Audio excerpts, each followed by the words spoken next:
Most founders think that investors fund great ideas. That may be you.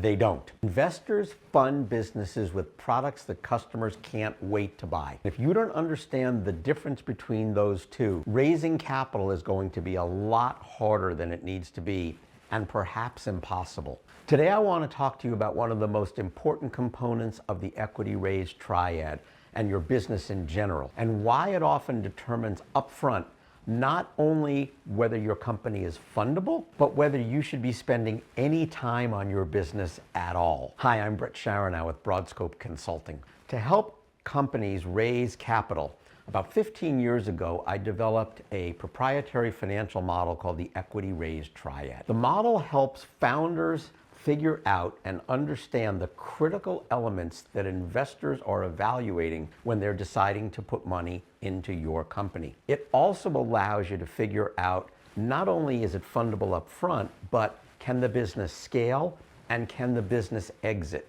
Because ultimately, that's what investors want to know when they put money in. That's the way they get their return on investment from you and your company at the end of the day. At the foundation, the lower left corner of the Equity Raise Triad is what I call the compelling case for customers, also the 3 C's. The 3 C's is what causes people to want to wait online for days in the rain until you open the door with your new product, and they rush in and rip the product out of your hand and pay you for it. If you've got a customer doing that, you have a compelling case for customers. Or if you have a customer that's trying to mash a purchase order into your hand, if it's a B2B sale, that's also a compelling case for customers. The 3 C's needs to be magical and exciting. Without it, the raise process is likely going to fail. So why is that? Well, investors don't fund ideas. Investors fund businesses that they think are going to be successful. And they determine how successful by a few things. One of the things they use to determine success is, can you articulate your product simply in 2 or 3 sentences? And can you articulate why the product is so compelling, why it has benefits that customers think are so amazing that they literally want to rip it out of your hands and pay you for it? That's what investors want. So in their mind, success means customers demanding to buy your product. Compelling case for customers is that. Why are customers so excited to buy your product? Now, you might be thinking as founder, but I'm focusing on the product. That's what I know, that's what I do. And the answer to that is, of course you focus on the product. As the developer, inventor, whatever, you are spending most of your time focusing on making the product as good as you possibly can. And that's really important. But as founder, you need to be focusing not just on the product, not just on the features of that product, but the benefits of the product and how you're going to articulate to your customers why they should buy the product. I've had a number of CEOs come to me and say, I need to just hire a VP of marketing and sales so that they can sell the product. And anytime I hear that, my red flag goes up and I say, no, that's wrong. The CEO, you, as entrepreneur and founder, need to be able to sell the product to your customers. You need to be able to get them excited and get the product moving. You also need to be able to sell the product and the idea that the product has a compelling case for customers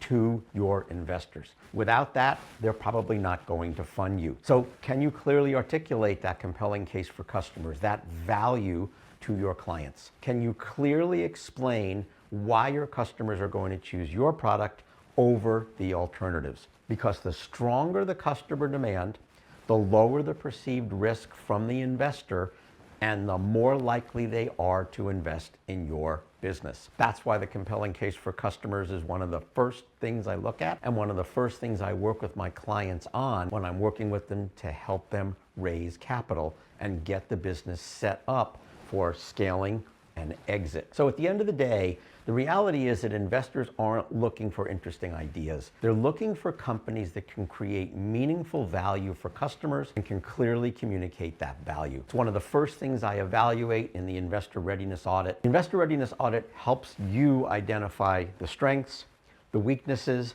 the gaps, the inconsistencies, everything that the investor is going to be looking at in your Equity Raise Triad model. We're going to look at the compelling case for customers, the business and the product itself, your capital and business raise strategies, your strategic financial forecasting model, your pitch deck, the slides that you typically use to present the company to investors, and of course, your pitch, how you come across to the investors from the moment you pick up the phone to call them, or the moment the Zoom window opens up, or the moment you walk in the door, because they are assessing you from that first interaction. They're not assessing you from when you first start presenting your pitch deck. If you'd like to learn more, comment audit below or reach out to me directly. And if you found this video interesting and entertaining, please subscribe. Come back often. I'll be covering more about capital raise strategy, investors, attracting investors, and building a truly fundable company in the coming videos.